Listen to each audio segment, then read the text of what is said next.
Welcome aboard, Tom Barbalet from Model Rail Radio. So thanks for taking some time away from your family this evening to talk to us here at Model Rail Radio Techniques. So now, obviously, you can be found on at modelrailroadradio.com, and also you've got a Facebook page under the same name. So he's known as the ringmaster of the Model Rail Radio, is my understanding, but I think you're more of the greatest showman. I think you got more of a Hugh Jackman sort of slant to the way you run your show. So daytime job, senior software engineer at Netflix.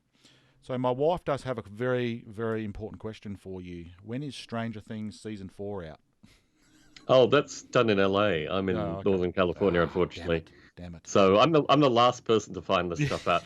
I very occasionally find out about shows early. So historically, if there was a problem with the audio or subtitles, then I'd be pulled in early on. I found Narcos through that. Sure. Because I was reading the subtitles, I'm like, this is actually really well written. Yeah, right? So it's a lovely show.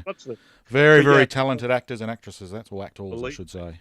And it's an interesting crossover show as well. Yeah. But so Netflix is my day job, basically. Yeah, lovely. So obviously the software side of things, so your mind's well above mine when it comes to anything we're probably doing here right now. So bear with me. So the first thing I always like to start with my guest that I have on this when I do these types of shows, I should say, is tell us about your model railroading background, if I can spit that out. So I'm not technically a model railroader, but my experiences with railroads, both in terms of being on them, but also the modeling side of things, really comes through aspects of my early childhood. Sure. Very close to where you are, in a place called Salisbury in South Australia, and then later Rostrevor. My grandfather had a Hornby O-scale 2-rail wind-up train set up. Lovely. It would come out under the tree over Christmas. Some really elaborate railroads and operations were done. It extended well into the kitchen in some circumstances. It was quite all hands kind of affair. I had a great uncle who's still alive, who had a steam engine, a model steam engine, but still. And my parents were so concerned about it, I could only go to the doorway. Sure. I was allowed actually in the room with the steam engine. And then as a boy, I lived in Canberra in Australia, and there was a train show. Really, it was a model show, but it was mainly a train show at a place called Malkara, which was a special school. So it had all the indoor, aquatics and stuff like that. So they had radio-controlled boats. And Malkara was really probably the start of my interest in model railroading. And certainly I got an early Lima Overlander train set. Lovely. I still have a couple of those pieces. And that was, I think we did some paper mache, hills and little bits and pieces like that. But really the reason Model Rail Radio is here comes through the experiences that I had traveling by train. And really, I love traveling by train. I find it just the right pace. You meet some amazing people. I've done it all over the world, and certainly through my teens, really up until today. Wherever possible, I'll travel by train. Oh, lovely. So that was obviously my next logical question. So the Model Rail Radio concept is obviously a live radio where people ring in, like myself, which I've done on several occasions, and certainly, obviously we just have a core group of modelers that will ring in. But obviously, if you're not a model railroader as such, I think it's quite interesting because it's quite a pioneering type of show, is my understanding. I don't think there's another one that exists in the world that's I wish there near was. this that doesn't. It really amazes me that no one. It's such a simple. I mean, look, it's chaotic. There's no way to predict who's going to call into the shows. So it really is a very chaotic concept. But it's stood the test of time. The fact that I can open it up and I'll have at worst maybe 3-4 callers. But at most 20+ callers. Yeah. So it really it works as a format. It certainly does. So how do you keep sort of track of all those callers? Because it's either you've got a very, very sharp memory.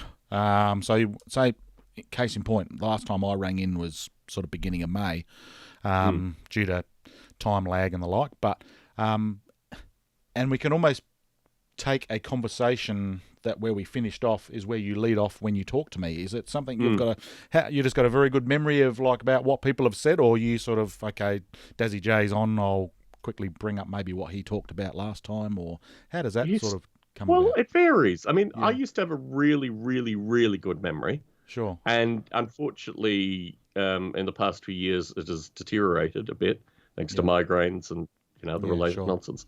But certainly, when I first started doing the shows, you've got to appreciate model rail radio for me is just a social phenomenon. Yeah. If you look at it in terms of people and stories, I mean, my background interest in this is actually cataloging people and stories. Right. It's getting people that are obsessed with things talking about what they're obsessed with, and then cataloging that in which is why I continue to do it to this day. Sure. But what comes through this is real friendships as well. Yeah. So a lot of the people I talk to are either people I've met or people I feel like I know because I talk to them so frequently. We've had people pass away. We've had people whose spouses have died. Yeah. We've had a wide variety of circumstances. I mean, Facebook historically made this very easy, although now our callers aren't always on Facebook. Sure. But, it really, for me, is a community in the broadest possible sense of that. And I think that's, in this current climate, that's as close as I'm going to get to, as you and I spoke about before, is quite important, I think, for a lot of people that, to keep this model trains alive, because there's so much good content coming out. You got NMRAX that's coming out that I've watched a few of. That's just a phenomenal concept, as well as your podcast and others that I've listened to, and so many YouTube videos out there of how to, that just people are really knuckling down and putting out some great content for us as the modeler to consume and learn from, I suppose, and mark a point in time. And also, it's almost like creating evergreen content where people can come back to later on in life and revisit various techniques or podcasts and the like.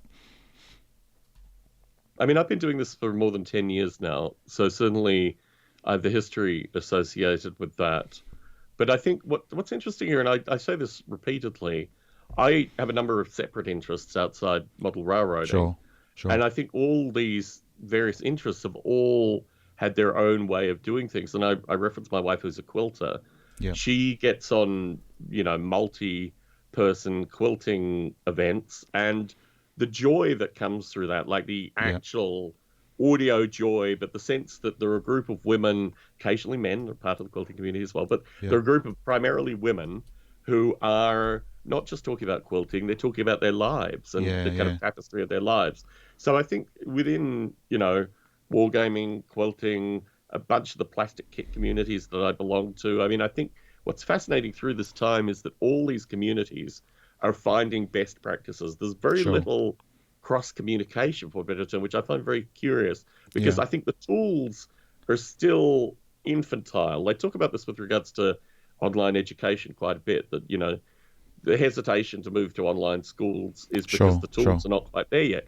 I think collectively, certainly, if there was a company that was seriously, I mean, you've got the big Googles and Microsofts and Zooms and, they're all trying to do this thing, but kind of collectively, I think, particularly for the video communication space, there's no real standout offering yet. So what you end up with NMRX is a kind of hybridized thing, and I wish they do.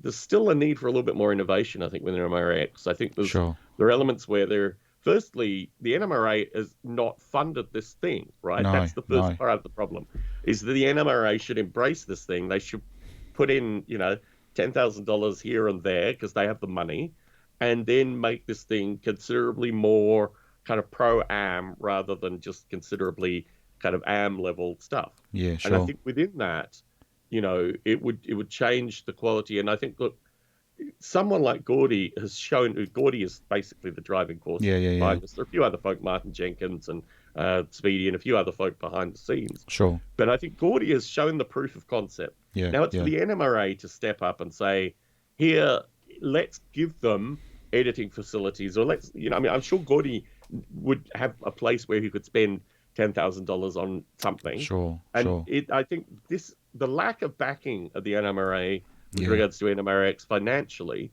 Yeah. I think is something that needs to be addressed in the foreseeable future, because I think that will move Gordy to the next level. Sure. If you've looked at any of the recent videos, the more popular it's getting, the slightly more laggy. There are various Yeah. kind of crunch things which would Yeah. easily be solved with an upgrade in software and infrastructure. Yeah, So, it's quite interesting you bring that up, because Gordy Robinson's on my list in the next week or so that I'll be interviewing him just on this point, because I listened to another podcast out there, the AML of young Lionel Strang, and they had him on there about the time I think he was going for a more senior role within the NMRA. Might even been the top job, I think, where he was pushing the whole virtual division concept, which is pretty well what he's doing now, isn't he? So, in some shape or that was form. knocked back, I think. I think my understanding is, I mean, I'm not sure of the temporality, but by the time he appeared on Model Rail Radio, he was already saying, I'm not doing a virtual division, which obviously come down potentially from on high. Yeah. To be perfectly frank, I don't know any of the details associated with this. I'm just speculating. Yeah. Associated with the timeframes. But I would like to see the NMRA step up and do, look, as they do with publishing, as they do with a bunch of other things. They already put money into infrastructure. Put money into infrastructure with regards to NMRX. Yeah, no, and I agree. I'm certainly Gordy's strongest advocate with regards to this. Sure. I'm more than happy to give absolutely free of charge, assistance with regards to these things, and it's completely removed from my professional life as well. Sure. But I think there's a lot of stuff that could be being done currently, and the fact that Gordy isn't asking for money, right? No, that's right. He's another one of these folks in the hobby that isn't asking for money. If he was asking for money, he might be able to self-fund this. And what's interesting is, my understanding is that his services are being sought by train-related folk outside the NMRA. Right. So it could be a situation. I honestly have spoken to a gentleman briefly on Model Rail Radio, so that's the only real communication I've had with him. But my projection is that there needs to be money put into infrastructure associated with this thing, and particularly if the new normal continues on, then the value associated with what Gordy is doing has to be recognised by the NMRA. Yeah, sure. No, I totally agree with that, and I'm looking forward to obviously catching up with him. I've never met the gent before, and sort of chewing the fat, so to speak, to use an Australianism there, or a bit of slang. But so yeah, it should be great, and I think I've watched a few of them when I can, and I think it's a great sort of concept, as you say, and I have noticed that very point on. Seems to be, as we're getting more popular with it, the sort of the lag within the internet speed and the like, I suppose, is more becoming more apparent. It's infrastructure. It's just infrastructure. Right. So, I mean, that's just the nature of doing these things. You've got to. I mean, certainly with Model Rail Radio, I worked very closely with the Internet Archive early on, when the numbers started hitting the tens of thousands, hundreds of thousands of downloads. I needed infrastructure like the Internet Archive. I know Lionel uses a commercial service for it. More power to him. But for me, it had to be low cost. It had to be easy. And basically the load, you produce a podcast that's, 2, 3, 4 hours long, and then you have tens of thousands of people downloading it. I mean, it's, you need to have infrastructure, basically. Sure. Yeah, it's a well beyond my little YouTube channel, that's for sure. But maybe one day, maybe. So, all right. Future modelling plans. Is there any in the model railroad sphere coming up for you, do you think? Or I'd love to. I mean, the issue with me is that I have a really finite amount of time. Sure. And I have a finite amount of time where I have kind of life projects which are independent of Model Rail Radio, which take a certain portion of my time. Sure. And my view is potentially in the future, there's certainly a 2-rail low-scale layout in my future. Lovely. There might be an HO layout in my future. I have a bunch of early war German locomotives and rolling stock, which is particularly curious. Yeah. So I think, maybe a small Markland short line doing something. Yeah. And then potentially two rail. I'd say Canadian National. Let me throw that out there because I have some I bought a fellow's Canadian National two rail, two locomotives, a bunch of rolling stock, which I have now ready. So yeah, that would be wonderful. Little maybe a Canadian National Inglenook or something like that. Lovely. Two rail scale. So obviously you made mention pre-current events. You were in Australia for a whirlwind tour. Catching up with family and some close friends. Obviously, you made mention that you travelled along to our local model railroad store, the Orient Express here in Adelaide. Oh my goodness! Your credit card went for a little bit of a wander, is my understanding. So I'm very interested. What did you buy? Oh, I wish I could show you. So the offerings at the Orient Express are plentiful, and I think basically. Sorry about this. That's fine. I think basically I bought. Let me just kill this thing. I bought. I had already had some of their offerings, right? I went there. Not the last time I was in Adelaide before, but the time before that. So maybe 3 years earlier, I'd been there. Sure. And I bought their current offerings then. I went back and I bought. So I have video that I took of myself in New South Wales with the fires, and behind me there was a long the initials, but I bought a long locomotive and a bunch of not only contemporary rolling stock but also early rolling stock. I didn't really buy that much stuff though. Sure. But yeah, I look. The Orient Express for me is one of half a dozen train stores that I think just have to stay in business. Yeah, and I agree. Yeah, many of the folk at the Orient Express that I know are now retired. Yeah. A number of them are perennial assistants on other people's layouts. Sure. I mean, it is it's one of those amazing kind of community hubs. Yeah, definitely. So I'm all in favour of the Orient Express and happy to drop a little change when I'm there. That's lovely.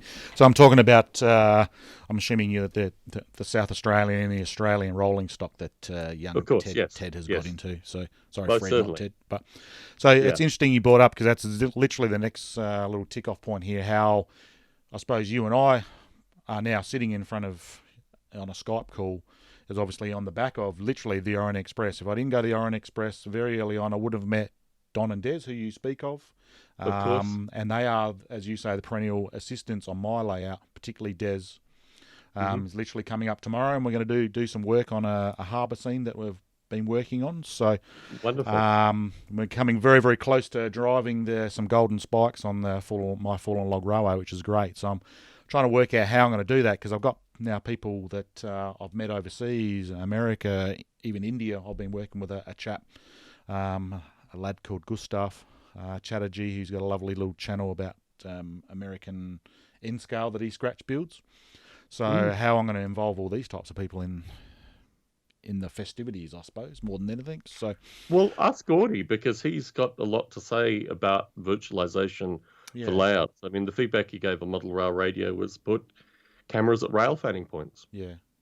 Makes sense. Yeah. Definitely. Run the layout. Put cameras. I'll write that down. Actually, that's a great idea. So it's a bit of an auspicious occasion, I think, in anyone's layout. I think, particularly young Des. He's been phenomenal. The amount of time he's helped with me in the last. Well, this is my second layout.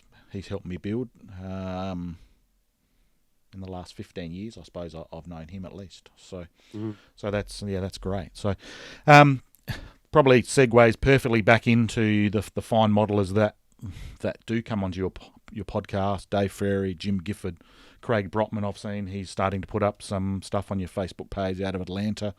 Ralph's in Renzetti, I should say, with his gorgeous weathering techniques and the like. And Ron Klaus from Mine Mount Models and Marty Jenkins, and the list could go on and on. The amount of phenomenal modelers that will come onto your show. I think it's a real testament to the community that you've built. So I must congratulate you for that, definitely. So, I look, honestly, I didn't. They were like stray puppies that just turned up at my door. I really have no. I don't know. They saw a few puppies there already, and they thought, Yeah. "Oh, hell, Thought, this is a place where we should hang out." oh, So no, as long really, as they didn't mark honestly, your door, I suppose. That's well, some of them did. Jim Gifford. Jim But Gifford. let's move on from Jim. Yeah. No, it's fascinating. Look, Dave Ferrari. So many of these people, from my perspective, are polymaths. They're brilliant in a number of different areas and also amazing model railroaders. Sure. So, I mean, my view is that, Dave Ferrari is just fascinating. Yeah. He is Yeah. just a genuinely fascinating guy. Jim Gore, genuinely fascinating. Terry Terrence, genuinely fascinating. Yeah. Jim Lincoln, who you didn't mention, No. genuinely fascinating. Sure. Jim Gifford, obviously fascinating.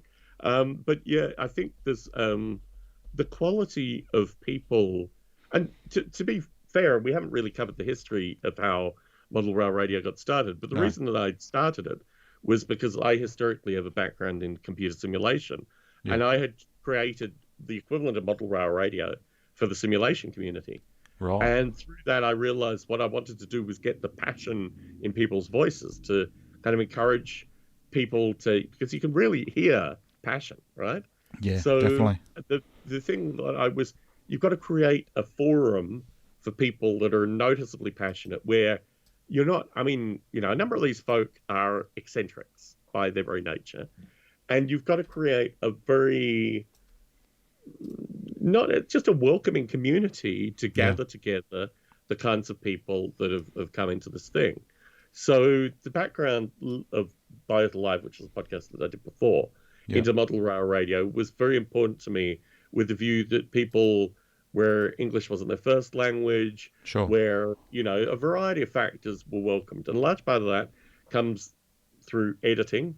It comes through although people say that I interrupt people on model rail radio, I really only do that in extreme circumstances. Sure. But most of the time it's about encouraging people to talk. And some of it's about moving people out of their comfort zone. Yeah. I think what interests me is that in getting people to think about stuff, they'll actually describe it slightly differently. Sure. So, a few of these folk have appeared on other podcasts. Yeah. I love what they do on other podcasts. Dave Ferrari, I love what he did in prior podcasts. Sure. But there were certain elements of him where I knew he was getting into a comfort zone. Yeah. I just had to perturb him out of that comfort zone. Because then you get the really interesting elements that you don't get. Yeah, like he's got a body work, which everyone knows about. Yeah. But let's talk a little bit about barbecuing.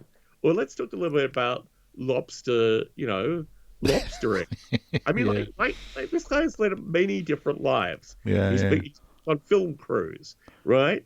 This is not just a model railroader. This is someone who the plurality of his existence, I say the same about folks like Jim Gore, the plurality of their existence makes them fascinating people and great model railroaders as well.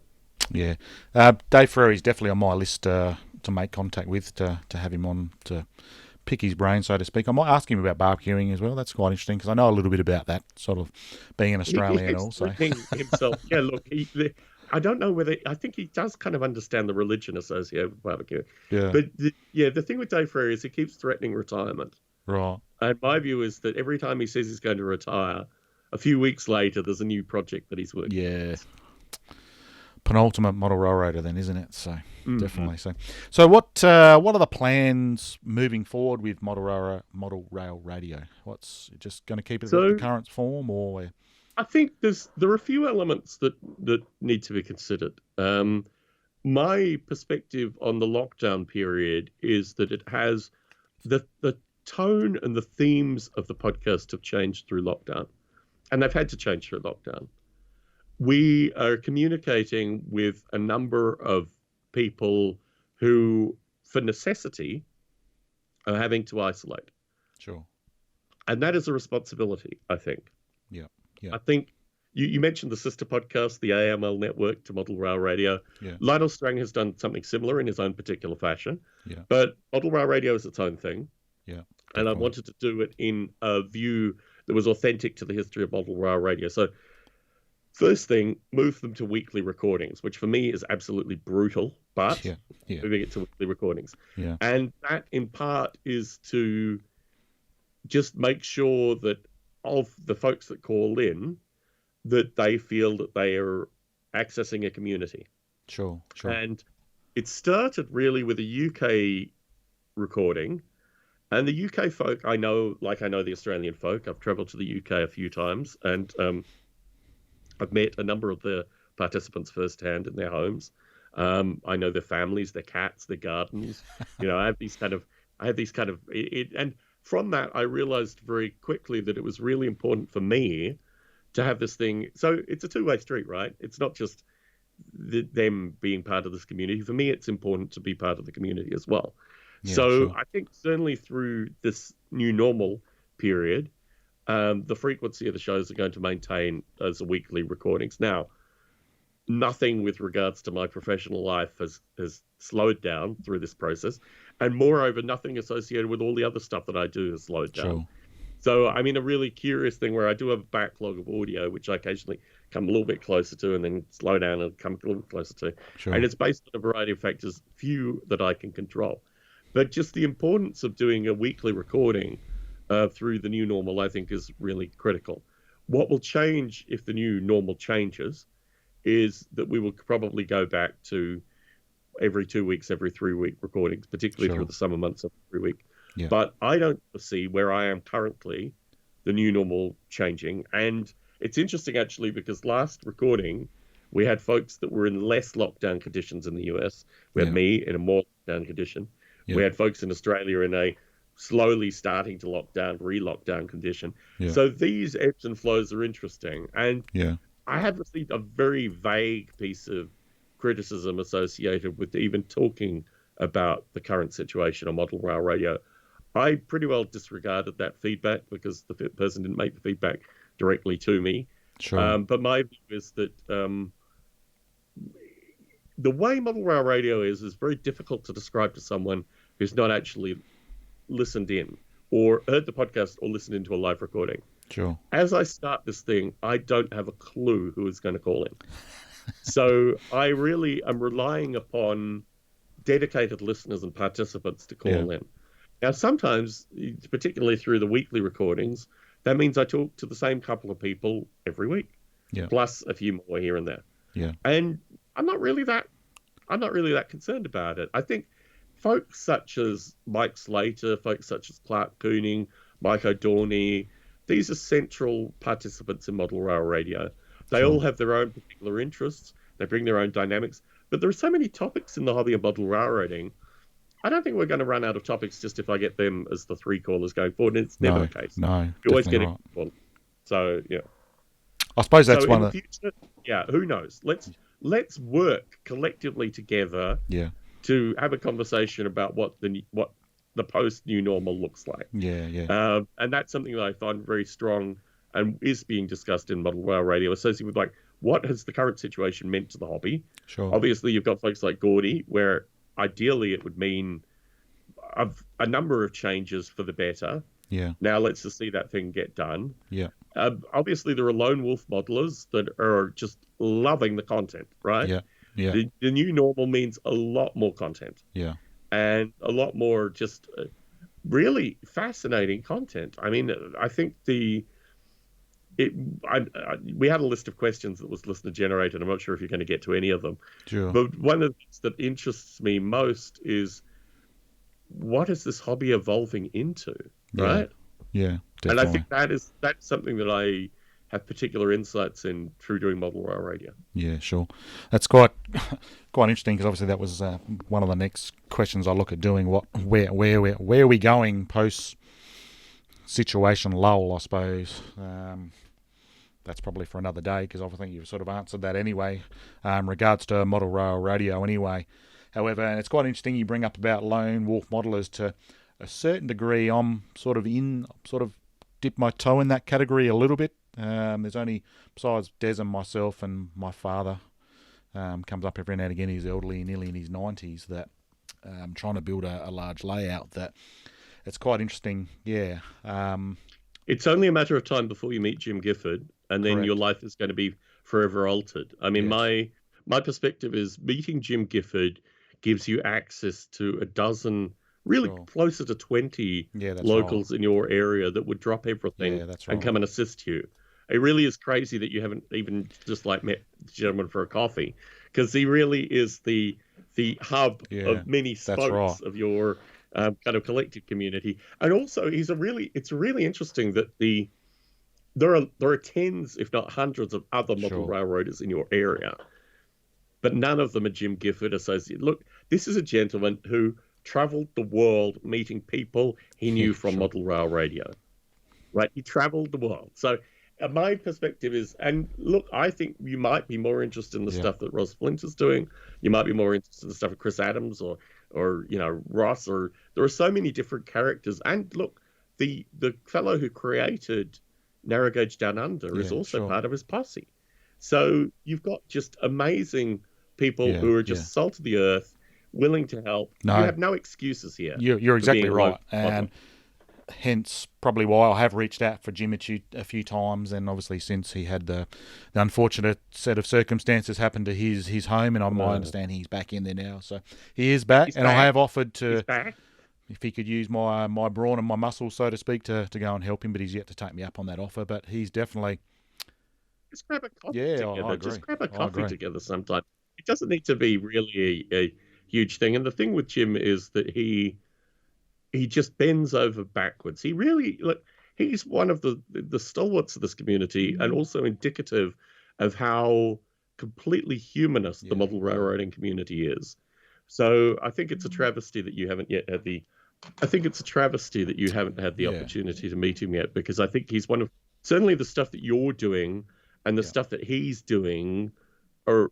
I mean, you're not overlapping No, associated with broader communication, but just by meeting him, you would have another 20 participants in sure. you could literally go to their layouts and do. I mean, I think it would just show you. And the other thing that Jim is an archivist with regards to some of the best modeling techniques that have come up indigenously, particularly in the South Australian community. Sure. So he knows all the paper and cardstock and color techniques.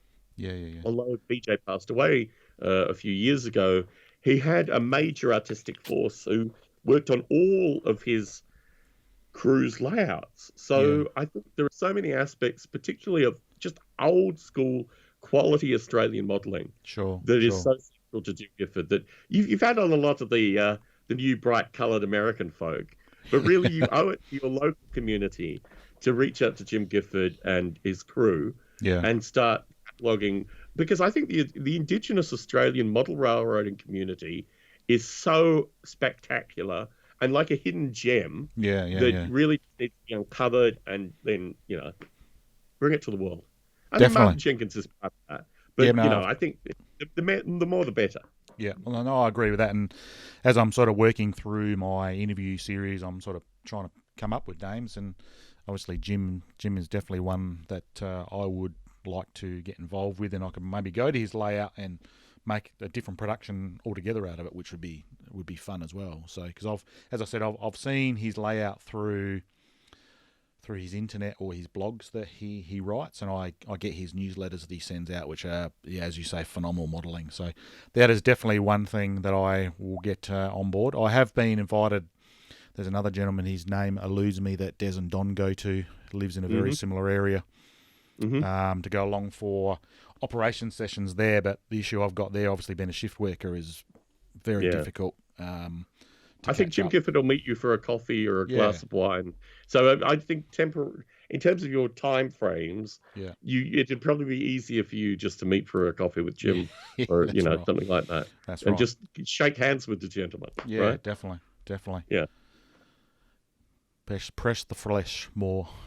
Now I've told you off. Let's get to the next question.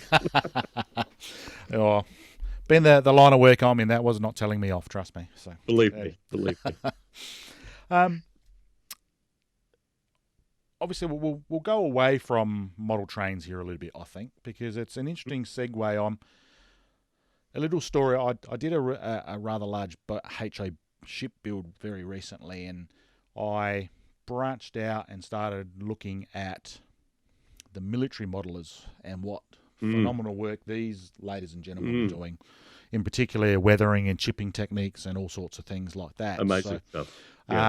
So what we'll do, another passion of yours that you have brought up is your little miniature and your commissions. And I'm sort of interested how we could, look at these. Obviously, got nothing to do with prototypical HO or anything like that, but I still think we've got a lot to learn from the way you might paint and adding light and shade and color, the colorization. So let me tell you a little bit about this thing, because Yeah. there's a gentleman called Kirill Kenev. Back in the early 2000s, I moved to the UK. And while I was in the UK, I mean, as a boy, miniatures in Australia, these little things, were incredibly expensive. They were Sure. imported from the UK on ships, literally on ships, Yeah. and they cost a small fortune. So as a boy, I could never hope to imagine that I would have access to these things, and we'd collectively pool our pocket monies and send off mail order, and if we were lucky, 3 months later, we'd get back a little package of these things. Sure. So that's the background.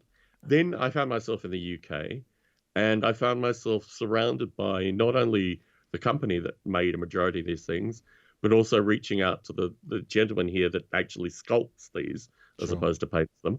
And I collected together quite a crew of people that I knew who both worked for the preeminent company, which was called Games Workshop or Citadel. And then a number of them went to work for the BBC, just a wide variety of folk. Now, through this group, I met a gentleman called Kirill Kenev. Now, Right. Kirill Kenev is the visionary artist who basically has created modern miniature painting. He's Right. really a fascinating man. He's a Russian gentleman, and I started communicating with him before he was a superstar. However, he then went, in the 2-3 years that I knew him initially, he went on to win every major miniature painting contest ever. Now, these aren't examples of his work. No. But I do have plenty of examples of his work. Sure. Anyway, so he was just really above and beyond. Now, he created dozens of students. And look, there was Sure. miniature painting before there was Kirill Kenev, and I commissioned a number of miniature painters prior to Kirill Kenev, including a gentleman who now lives in Florida but lived in the UK called Justin Fred Reed, who was just an amazing miniature painter. I also worked with a guy called Chris Blair, who again is a multi-award winning miniature painter, and a woman called Tammy Hayes, who also has worked for Games Workshop that makes Sure. a lot of these things, but also an amazing miniature painter who went on to work for Doctor Who on the BBC and do amazing props and artistic work with that. So you've got this kind of creative jet stream that has a wide variety of different artists. Now, Kirill Kenev is a polymath. He's got material physics. He researches every aspect of color and light you could possibly imagine. Sure. Modeling, daubing, the effect of cloth, to a really high level, to a university, an academic level. And then he puts it back in his painting. Now, he, just through students alone, created tens, well, now hundreds of painters that all do very particular work. And the fellow who you're showing is a gentleman by the name of Rochi Rochford, who is very much part of the older style of painting. So Sure. painting of these figures has many different generations, many different ebbs and flows. Rochi Rochford is very much of the 1980s style of painting. He's a contemporary gentleman, but he just absolutely passionately loves the older figures painted in a very particular way. Sure. And he and I have a lot of time. A lot of these people are artists. They are in their ivory towers, in their Instagram towers. Rochi Rochford is the antithesis of that. He's a tattoo artist in his day job, and he paints miniatures for me because we have similar miniature painting interests. The interesting story with Rochi is 2 years ago, I live in a very old house in San Jose in California. 2 years ago, we were having the electricity literally ripped out of the house, new electricity put in, because the house was built in 1812 and had original electrics for large portions of it. So anyway, we were having this thing. This fellow put out a post saying he had this old skeleton army, like an old undead army, very originally 1980s style painted. I just looked at this thing. I thought, this thing's a work of art. So organized with the fellow, bought these miniatures. They arrived in little broken pieces. I glued them all back together, what have you. A few years later, literally probably 8 months ago now, I saw a similar old army similar style of painting, paid the money to the gentleman, realized it was the money the same gentleman that I bought the skeletons from many, years ago, arrived, similarly broken, hours of gluing, what have you. And then a few months after that, I realized that he also did what's called commission painting, which is where you pay them to paint miniatures. And I sent him about 12 pounds of lead, quite literally, and he's now painting it accordingly.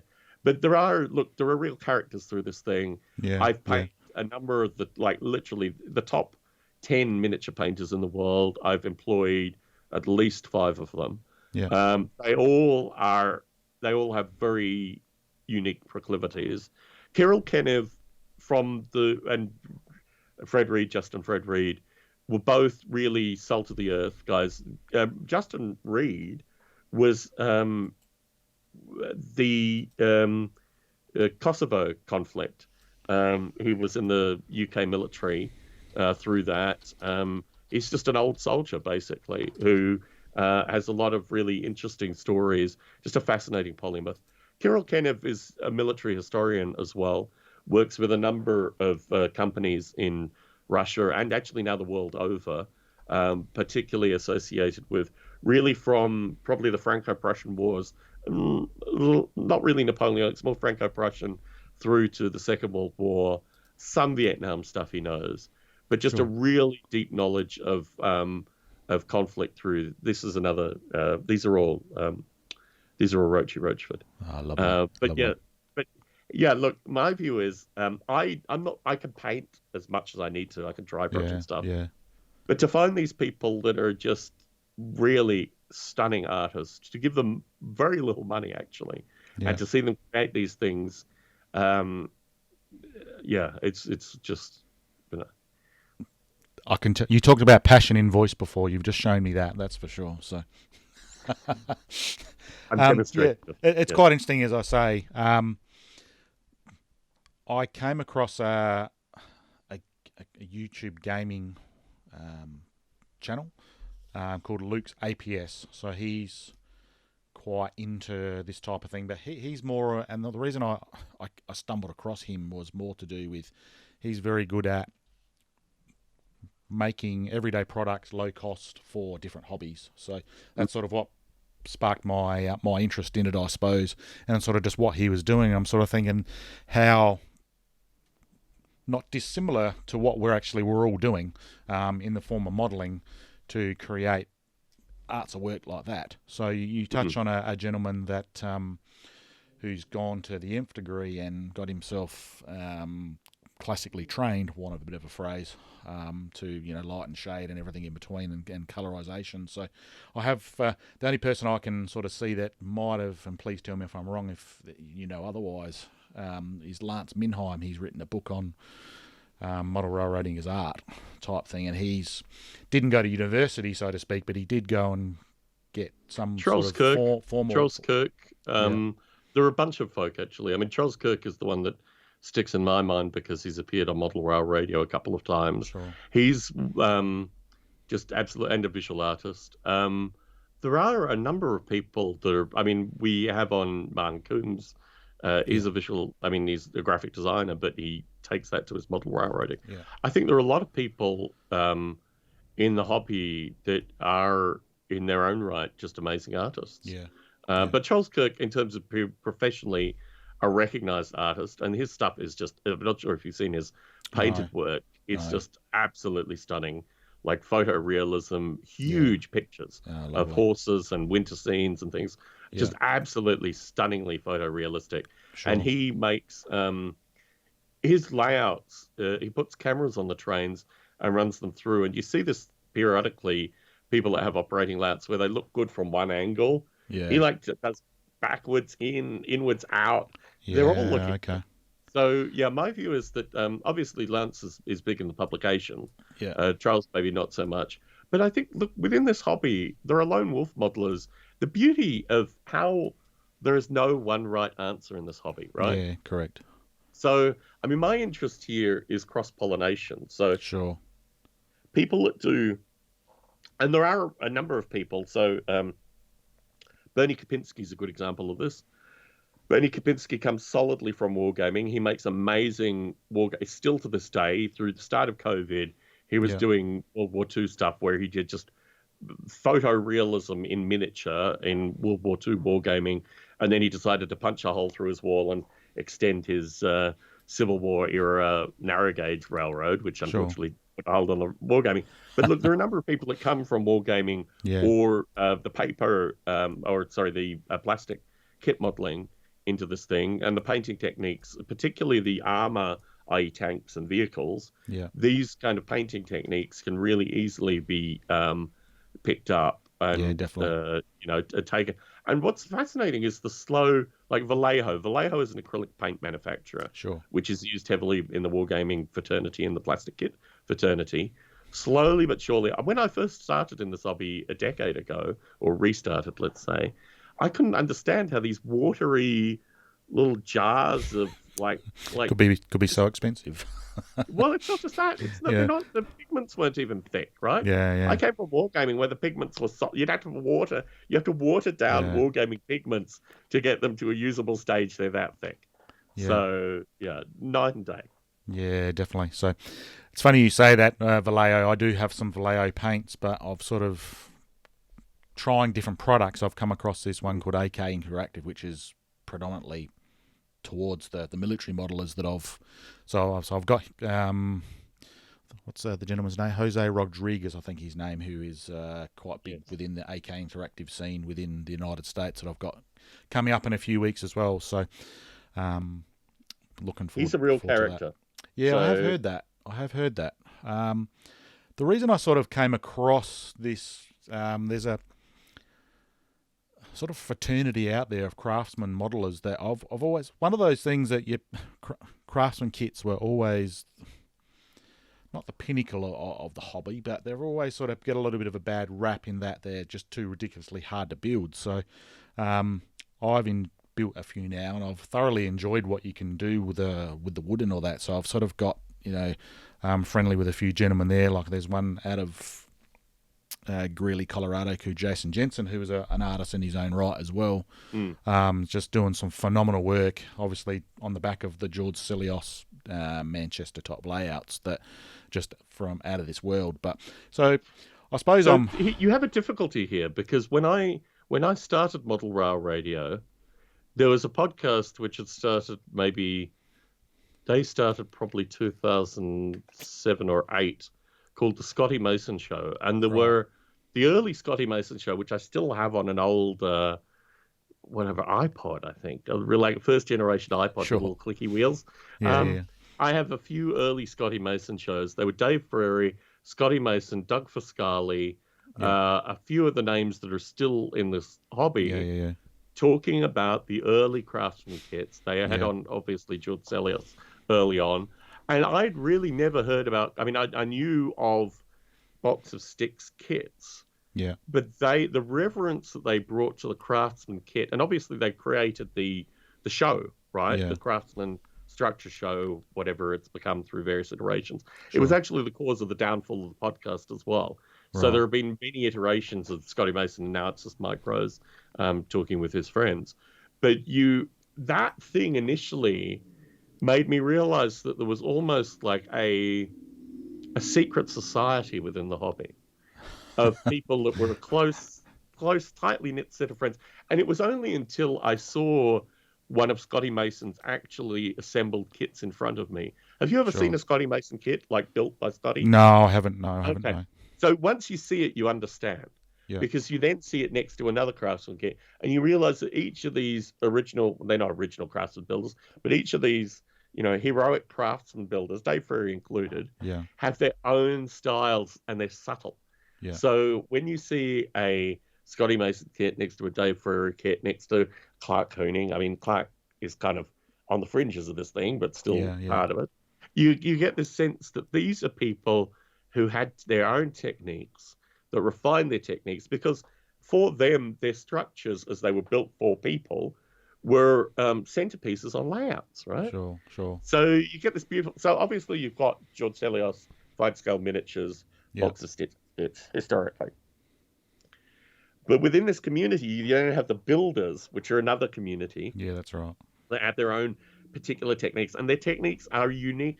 Like they can teach their techniques, but the layering of their techniques, very similar to miniature painting, the toy soldier, is the layering of their techniques means you can look at a structure and say, that is a Scotty Mason built structure, or that is someone who's learnt under Scotty and has mirrored some of those techniques. Or what's even better is if they've learned under Scotty, Dave Ferrari, maybe Clark Cooning in some circumstances, and they've got combinations of all these techniques. But the beauty of this thing is that there is no one right way. No, that's These right. people have just invented their techniques to make their structures look unique compared to another structure. Yeah.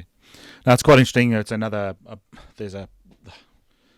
that's Brett and Todd Wiley out of Pennsylvania do their podcast as well, and I've sort of got along sort of with them because I'm a European modeler and I got no idea why I like building craftsman kits, to be quite honest with you. They sort of, I'm trying to do a wharf scene that'll sort of fit that to, I'm sort of a freelance modeler, so if I like the look of the model, I'll build it and I'll put it on the layout, so to speak, so long as it's sort of half believable, and I sort of, so far it's sort of worked for me, but we'll see into the future how many more I build. But they're just, you pay good money for them, but they're hours and hours and hours of a lot of enjoyment, I find. I've got one going now from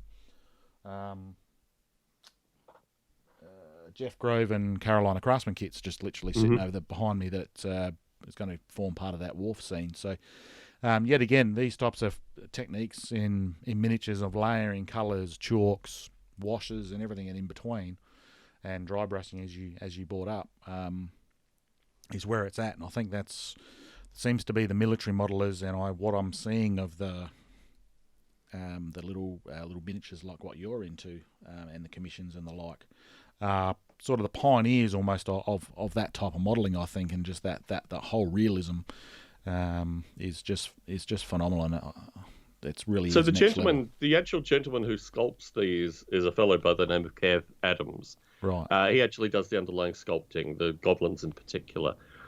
His stuff looks funky in a particular way. The Craftsman kits, historically, I mean, the fine scale miniatures ones, but the ones based in New England, are based on New England prototypes, but look slightly funky. Like the change of dimensions, each kit manufacturer has their own way of making things look not quite prototypical. When you see these structures on layouts, you realize that there is a model railroad layout aesthetic. And what's interesting, particularly the movements in Australia, I'm not sure if you'll have, if you've talked to Dan Pickard or any of the Australian kind of narrow gauge convention folk, they have a different view. Like they're interested in getting craftsman kits prototypical. They're interested in prototypical sized trees, like things that would not play out on New England model railroads at all, but play out very interestingly in Australia. And the prototypical trees movement is just absolutely fascinating because they're rivet counters in wood, right? Yeah. They're That's really exactly right. And I think what's fascinating is if you look at the British modelers, and particularly what happens in Double O, right? In Double O, again, it's slightly funky. It's not quite prototypical. It has to be slightly. And I think the aesthetic of the particularly the New England style craftsman kits, and obviously what Ron Kleiss is doing is different again, right? Correct. Ron Kleiss is creating his own perspective and genre within that thing. Yeah. And I've got all the time in the world for Ron. I just absolutely. He's a lovely bloke. Ron, he's not just a lovely bloke. He is so many dimensions to Ron Kleiss. Yeah. His family is wonderful as well. His wife, his daughter, his son. These are really great people and the kinds of folk that this hobby highlights for me. That they really are people that are fascinated with certain aspects of the world, and they're interested in bringing that joy, basically the constructing joy, but also the structure, the visual structure, these kind of things. And Ron is just I know you've spoken to Ron previously, but he's just, I've got all the time in the world for Ron. Yeah, no, as I said, I did an interview with him probably 3 months ago now, on the back of the Craftsman Courtyard that I got involved with Jeff Grove and the like, and he was obviously one name that popped up and stuck his hand up to be interviewed by an Australian in the middle of the night, so which was great. And I've never met the man personally, but obviously well regarded, and you speak highly of him, I should say. So we're coming up to, who would have thought, we're 55 minutes into this, so time is getting along very much so. So many facets to Tom Barbalet, obviously.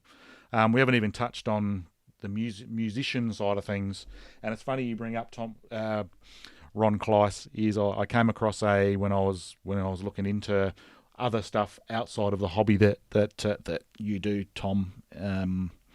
You did quite a number of years ago, probably 25 years ago, you did a lip sync to one of your songs, and he funnily put up you did lip syncing like Milli Vanilli, so having a bit of a dig at you. So it was quite an amusing little comment that he put up. I posted a video about 2 years ago. I hadn't put a video of myself online for about 5 years. Yeah. And Rod said, "Geez, you've deteriorated over time, Tom. Oh, you look horrible." And I just thought, thanks, buddy.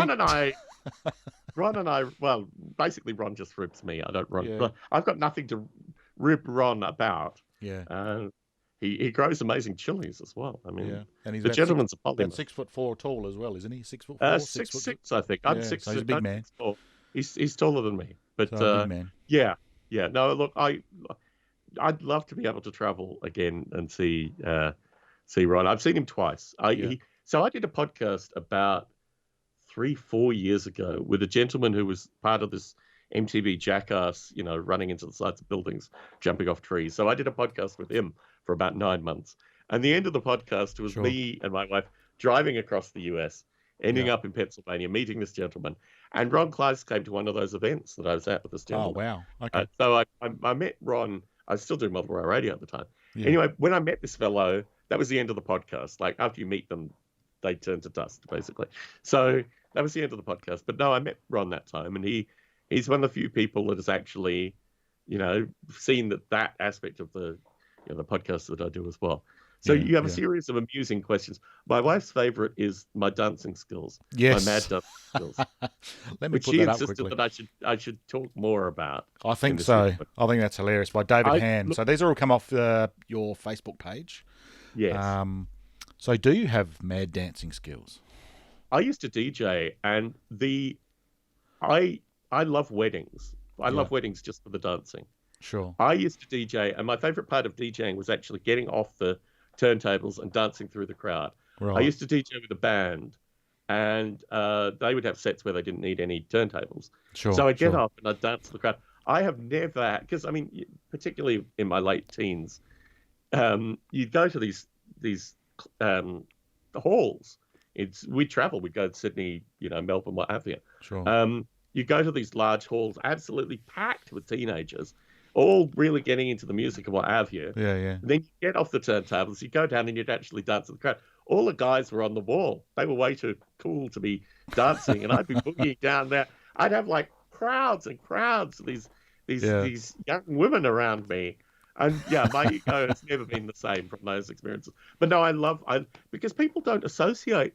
I guess I appear far too straight-laced or something. But I love getting down, and I love like dancing crazy. I can do various breakdancing moves. Yeah. I love completely mixing it up, and particularly when I'm dancing with people. Thankfully, mainly my wife now.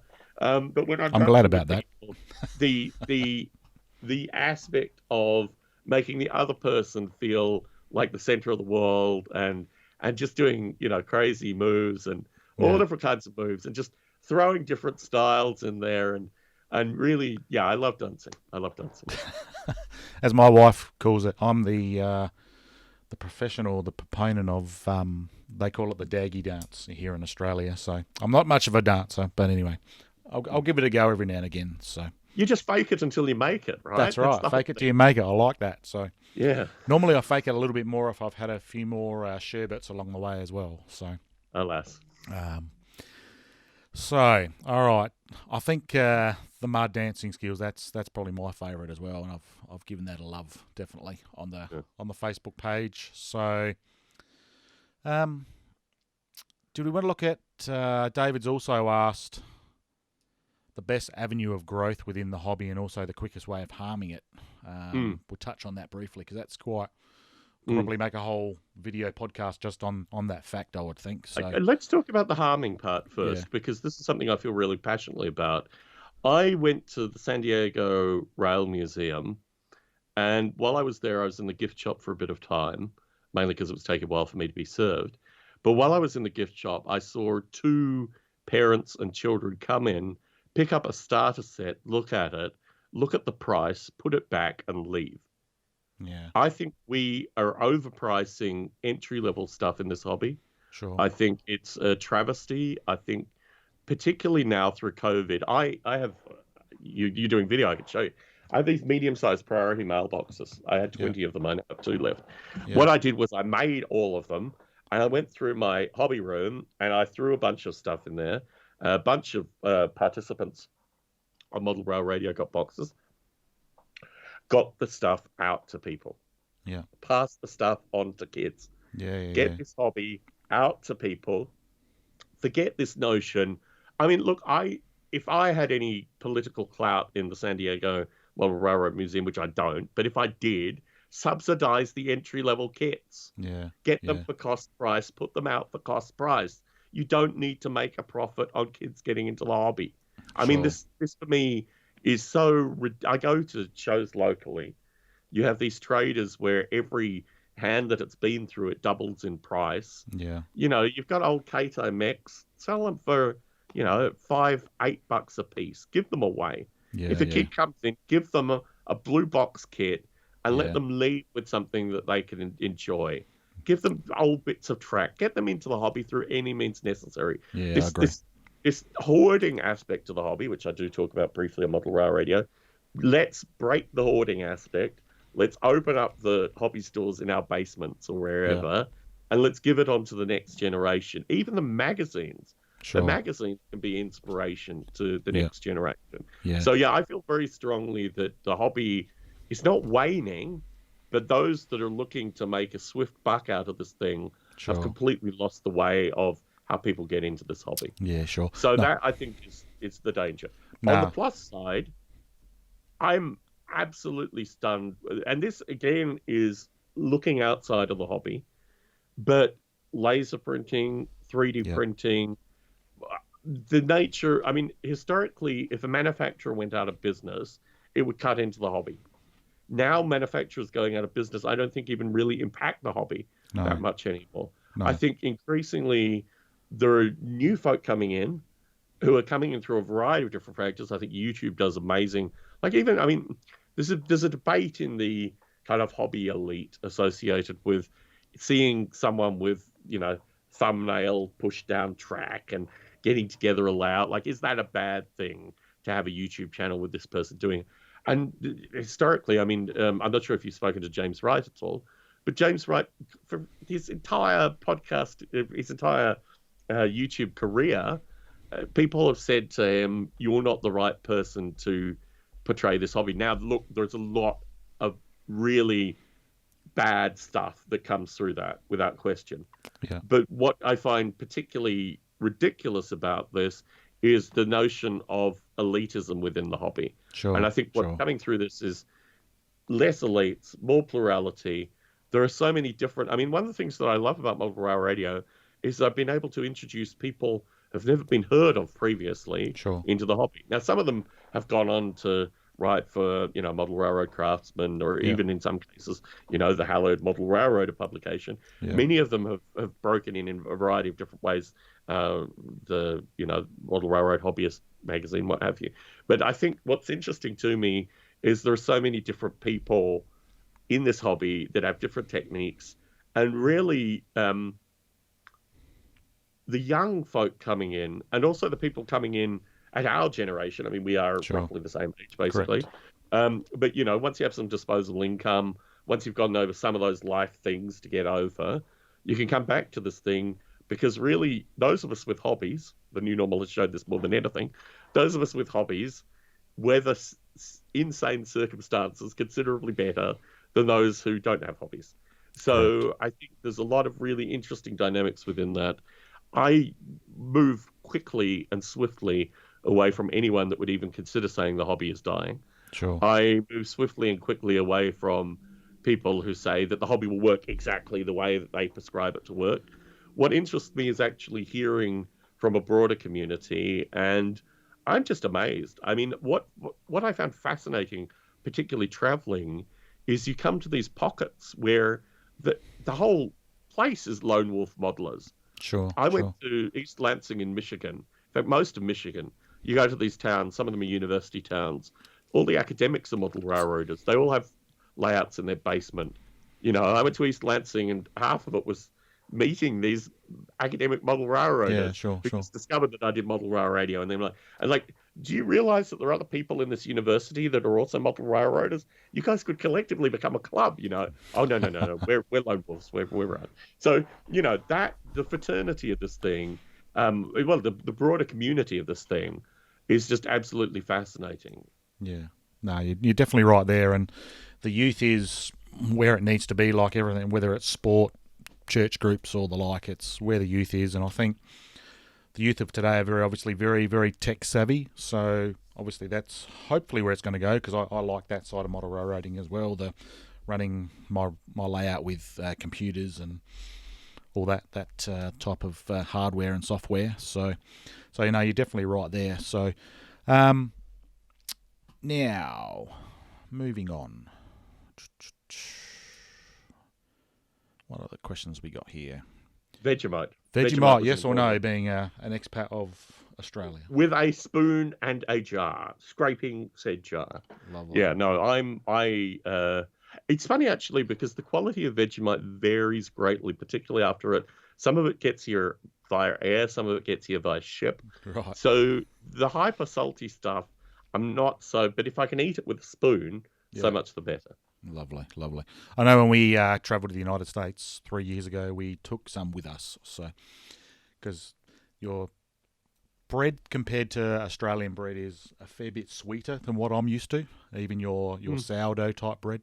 Mm-hmm. So, no, I'm definitely all for the Vegemite, but that's what I was brought up on. So, amen. Nigel Gartshaw, obviously. Mm-hmm. Drawing it back to trains, or model trains, I should say. Mm-hmm. What do you dislike doing the most? Ballasting, electrical, and what do you like doing the most? Obviously, the second part of that question. So the first part, I really, in terms of the layouts that I've built, my wife does amazing structures. I have a shake in my hand. I'm not really the structure side of things. Sure. My wife used to do cakes, like professional cake decorating in Las Vegas. She just puts the structures together like they were cake kits and just okay. No like meticulous holding things in place. No, it's tack. It's there, paint. So I gave all my structures to her to do when I did structures. I like track design and stuff like that. I'm actually quite like going to layouts and operating on them, which happens very rarely. Like most people like to show me their layouts, but they don't like giving me their controllers. Yeah, so when it does happen, I do like running trains. I like a lot of the layout design stuff I got heavily into. Certainly probably the first 3 or 4 years, which actually caused some beef, for want of a better term, with the existing layout. There are people who literally live within 10 miles of me that have refused to come on model rail radio because of literally the first year and a half where I advocated very strongly people getting electronic layout packages and designing their own layouts, and then doing things like running coins or even their finger through the layout to try to establish layout operating principles from that. So there were various people in this area who professionally literally charged people to build layouts. And they were like, oh no, you can't be advocating this because that cuts down our whatever. So I still genuinely like putting some virtual track together and just playing some ideas. I love looking at maps, particularly so when I lived in Vegas, in fact, Bernie Kopinski has an article I wrote for him many years ago, which eventually will be published maybe, about a layout where they made the red, you probably don't know them because they're not Australian, but there are red plastic cups that are used in all the kind of, teenage or high school, college level beer drinking. Beer pong cups. Beer pong cups, exactly. They're manufactured in one facility in Las Vegas, and there's actually a series of short tracks leading into that with various businesses leading up to the Sure. beer pong manufacturer. And that was an area that I built as a prototype. But if you go back to the 10 years ago videos of me, that's the prototype that I was building there. And I really like that area. I love finding eclectic operating parts of maps Yeah. and throwing that down. And obviously, you've got to do some selective compression. You've got to do some elongation. There's only a certain number of turnouts unless you want to hand lay that you can Sure. actually get in Sure. this hobby. But no, I have a lot of fun. I mean, still to this day, occasionally, I'll throw down a bit of virtual track and have a look at, just because the principles of operating in those areas are fascinating. I mean, if you looked at it's part of North Las Vegas, I think it's Pilot Road. If you look at anyone who wants to see it on a map, you'd look at it and you'd think you couldn't actually operate. Like, really, there are only two cars a section and you're moving back on yourself. Like, it's really a layout puzzle in an actual operating sense. Yeah. So I love finding that kind of stuff. And, and the UK is full of that. Australia has bits and pieces, although on a larger scale. The US is absolutely full of that. Yeah. You look at towns in the US, towns in New Mexico, you just zoom in on these areas where there are half a dozen industries and some really eclectic track. Yeah. And, that just fascinates me. That's awesome. That's awesome. So we might, speaking for a bit over an hour and 10 minutes now, so I think we might look at ending the show there, unless there's more that you wanted to talk about, or... We haven't touched on. We've got plenty of options for future shows. We do. I'd like to talk more about your musical side of things, but maybe that's a totally different show. And how simulation of music, simulation of music, and how that can come into model trains. Maybe we'll work something out. The Model Rail Radio theme song is an original composition, and I love it. It's something that I really enjoy. I historically did it just for myself, but more recently I've started putting it together and putting it up on iTunes and Spotify. And it's interesting, actually, just creating, I talked about creating an audience with Model Rail Radio. Music is really interesting creating an audience for, but we'll talk about that another time. Yeah, that'd be great. So, Tom, thank you so much for taking time out away from your busy schedule and your family to talk to, it's been a real me pleasure tonight. And it's been hopefully a lot of fun. You can edit out all the times where my work is trying to get me online. So hopefully you can edit that out of the video. Oh, we can do that. That's fine. So include it. We'll work something out. So I'll go back through, and sometimes that adds a little bit of organic nature to it as well, doesn't it? So you can see the expression in my face drop. Yes. That's... But as I said, thank you very much from the bottom of my heart, and I love the concept and what you're doing for the hobby as well. I like your podcast was the very first podcast I listened to, the one with Don and Des and Roz and Jim, cool. When you came out and interviewed them a few years back. So that's how I got into it. You've got to get Roz Flint. You've got to get Roz Flint on this thing. You've got to physically go to Roz's bunker layout and let Roz show you the layout for a start. The layout is 3, maybe 4 separate layouts, an Australian and 2 American and a Japanese layout. Lovely. All put together in this bunker. Oh, okay. You've got to see this thing. Got to see this thing. Definitely. I did meet Roz a few years ago. Oh, okay. Oh, you know what I'm talking about. And I met the lovely Roz when I helped out Don at the Adelaide Model Railroad show. When was it? 2019 I did it. So I helped him out and met Roz there on that occasion. So that was great. Wonderful. So, Tom, as I said, thank you so much for giving me a bit of a foot up into this game as well. Obviously, I'm very new to this, but I'm sort of trying to interview as many interesting people. You're pushing yourself. That's the critical thing. So, you're taking where you were, adding to it, fixing it, taking it higher. Correct. It's been a lot of fun. So anyway, thank you very much, and I'll look forward to being on your show again. I think you've got a few coming up. Let me just quickly have a look. Weekly now, haven't you? So the next one here is Saturday the 25th American time, 9 to 11 Pacific, and between 12 and 2 Eastern. And if you're listening in the UK, for the 5th to the 7th, but more likely people will be watching this when this goes up is the 1st of August. And if you can just go into... There'll be plenty more. modelrailroad.com, find out when your shows are coming up and how if you want to participate, how you actually get into Skype and do it. So that's definitely worthwhile. I've thoroughly enjoyed it. So thank you very much, and I'll see you next time, Tom. Make sure you subscribe, click that little bell icon to be notified of upcoming videos. Support us on Patreon, like us on Facebook and Instagram at Model Railroad Technique.